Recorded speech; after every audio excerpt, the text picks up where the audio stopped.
민유엣 모파상. 큰 불행이 닥쳐도 나는 슬퍼하지 않습니다. 회의주의자로 알려진 장 브리델이 이렇게 말했습니다. 나는 전쟁의 참상을 자세히 보았고 조금의 연민도 느끼지 않으며 시체들을 밟고 넘었습니다. 자연이나 인간의 극도의 잔인함은 우리로 하여금 공포와 분노의 절규를 지르게는 하지만 사소하고 애절한 어떤 사건을 목격했을 때처럼 가슴을 찌르고 뼛속을 스쳐가는 전율을 느끼게 하지는 못합니다. 인간이 느낄 수 있는 가장 격심한 비애는 틀림없이 어머니로서는 자식을 잃어버리는 것일 게고 아들로서는 어머니를 잃는 것일 것입니다. 이는 마음이 뒤집히고 찢어지는 듯한 극단적이고 끔찍한 일입니다. 그러나 이런 재난은 심한 출혈의 상처와 같이 치유될 수가 있습니다. 그런데 어떤 우연한 해후, 언뜻 보았기 때문에 짐작밖에 할 수 없는 어떤 사건, 어떤 은밀한 슬픔, 어떤 운명의 배신, 이런 것이 우리들의 마음속에 고통스러운 사고의 세계를 온통 뒤흔들어 놓고 벼랑간 잡잡하고 고칠 길 없는 신비로운 정신의 고통문을 열어놓는 것입니다.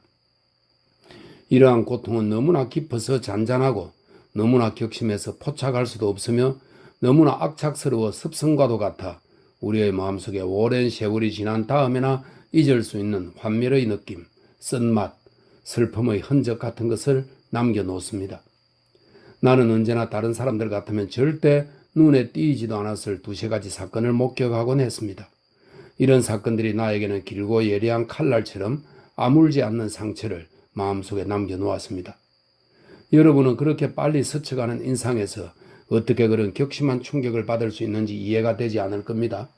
한 가지 예를 들어보겠습니다.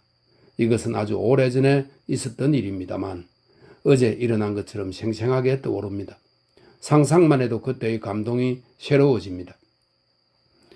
나는 지금 50살입니다.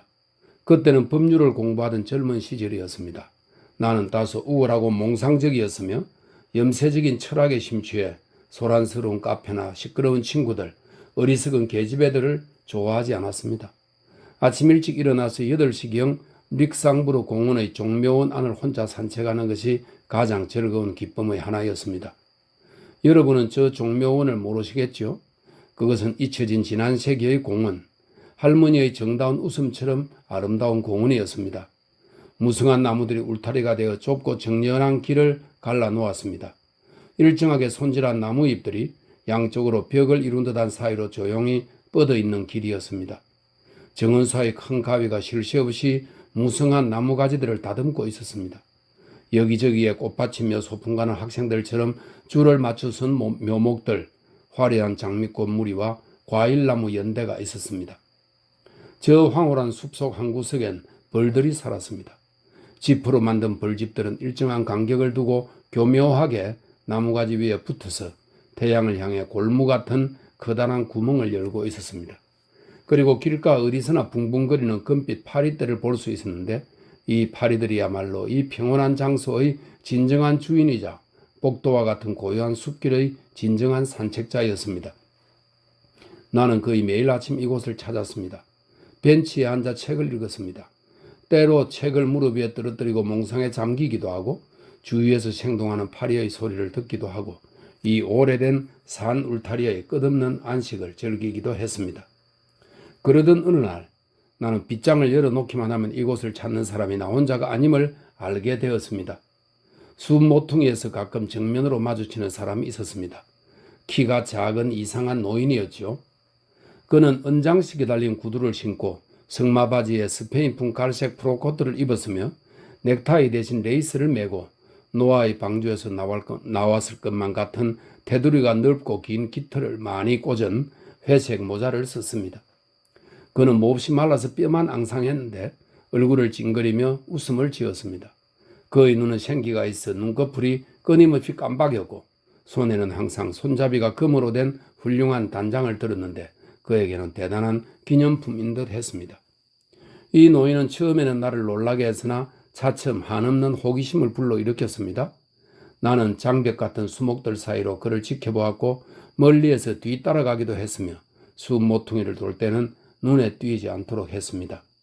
그러자 어느 날 아침 그는 다른 사람이 아무도 없다고 확신하자 이상한 동작을 하기 시작했습니다. 처음에는 깡충깡충 뛰더니 절을 한번 하고는 가는 다리로 민첩하게 공중으로 뛰어오르며 두 발을 마주치는 것이었습니다. 그러고 나서 빙그러 돌더니 깡충깡충 뛰며 얼빠진 듯이 이리 왔다 저리 갔다 하며 관중이 앞에 있기라도 한 듯 웃음을 띠고 감사 인사를 하며 팔을 둥글게 맞잡고는 꼭두가지처럼 초라한 몸을 뒤틀며 허공에 대고 수없이 절을 하는 것이었습니다. 그런 모습은 우습기도 하고 가련하기도 했습니다. 그는 춤을 추고 있었던 것입니다. 나는 놀라움에 어안이 벙벙했습니다.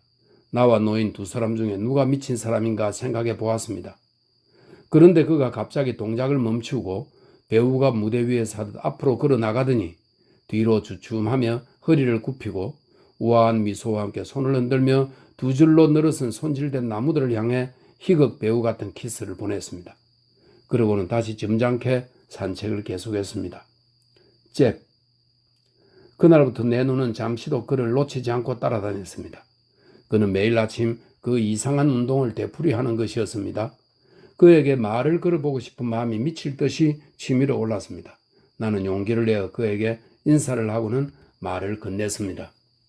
오늘은 참 날씨가 좋군요. 그는 허리를 굽혔습니다. 네, 꼭 옛날 같은 날씨군요. 일주일 후 우리는 친해졌습니다. 그래서 나는 그의 과거를 알게 되었습니다. 그는 루이 15세 때 오페라 극장의 무용 교사였습니다. 그의 아름다운 단장은 클레르몽 백작의 선물이었습니다. 춤 이야기가 나오면 그는 입을 다물 줄을 몰랐습니다. 그런데 하루는 마침내 이렇게 비밀을 털어놓았습니다. 나는 카스트리스와 결혼했답니다. 원하신다면 소개해드리죠. 하지만 아내는 저녁 때가 아니면 이곳에 오지 않는답니다. 이 공원이야말로 우리의 기쁨이요 생명이랍니다. 지나간 시대에서 우리에게 남은 것이란 이곳뿐이죠. 이곳마저 없다면 우리는 살 수 없을 것 같아요. 여기야말로 유수 깊은 곳, 이름 높은 곳이 아니겠습니까? 이곳에서는 내가 젊었을 때와 조금도 변하지 않은 대기를 숨쉬는 것 같습니다. 아내와 나는 오후 내내 이곳에서 보낸답니다. 그런데 나는 아침잠이 없기 때문에 아침부터 나와 있지요. 잽. 점심을 먹자마자 나는 다시 릭상부르 공원으로 달려갔습니다. 그러자 곧 노인의 모습이 나타났습니다. 그는 까만 옷을 입은 아주 늙은 자그마한 부인에게 점잖게 손을 내주고 있었습니다. 그는 나를 부인에게 소개시켰습니다. 그 부인은 귀공자들과 왕의 사랑을 받던 이 세상에 사랑의 향기를 남겨놓고 가버린 것 같은 기사도 시대의 모든 사람의 사랑을 받던 저 유명한 무의 카스트리스였습니다. 우리는 벤치에 앉았습니다. 때는 5월이었습니다.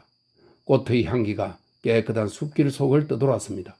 나뭇잎 사이로 스며드는 밝은 햇빛이 우리 위에 굵은 빛의 물방울을 뿌리는 것 같았습니다.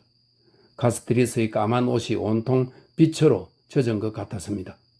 공원 안에는 아무도 없었습니다. 마차 지나가는 소리가 멀리서 들렸습니다. 미뉴에트가 어떤 것인지 설명해 주시지 않겠습니까? 나는 노인에게 말했습니다. 그는 몸을 떨었습니다. 미뉴에트요? 그것은 춤의 여왕이자 여왕의 춤이지요. 아시겠습니까? 이제 왕이 없어졌으니 미뉴에트도 없어졌어요. 그리고 그는 장황하게 열렬한 찬사를 늘어놓았지만 나는 그 말을 이해할 수가 없었습니다. 나는 발의 움직임, 몸짓과 자세에 대한 설명을 듣고 싶었습니다. 노인은 잘 되지 않자 당황해서 안타깝고 서글퍼했습니다. 그러더니 그는 말없이 엄숙하게 앉아있는 옛 파트너에게 몸을 돌리며 말했습니다. 엘리즈, 한번 해보지 않겠소? 우리 이분에게 미뉴에트가 어떤 것인지 보여드립시다. 부인은 불안스러운 눈초리로 주위를 살펴보더니 말없이 자리에서 일어나 남편 앞으로 가서 섰습니다. 그리하여 나는 영원히 잊을 수 없는 장면을 보았습니다. 그들은 미소를 짓고 교태를 피우며 어린애들처럼 이리 왔다 저리 갔다 했습니다.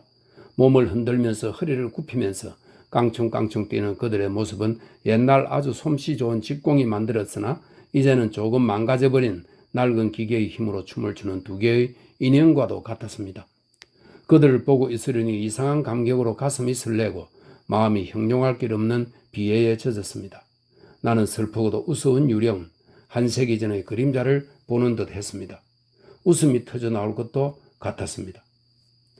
갑자기 그들이 멈춰 섰습니다. 춤이 끝난 것이었습니다. 잠시 마주보던 그들은 놀랍게도 얼굴이 이지러지더니 서로 끌어안고 흐느꼈습니다. 사흘 뒤에 나는 시골로 떠났습니다.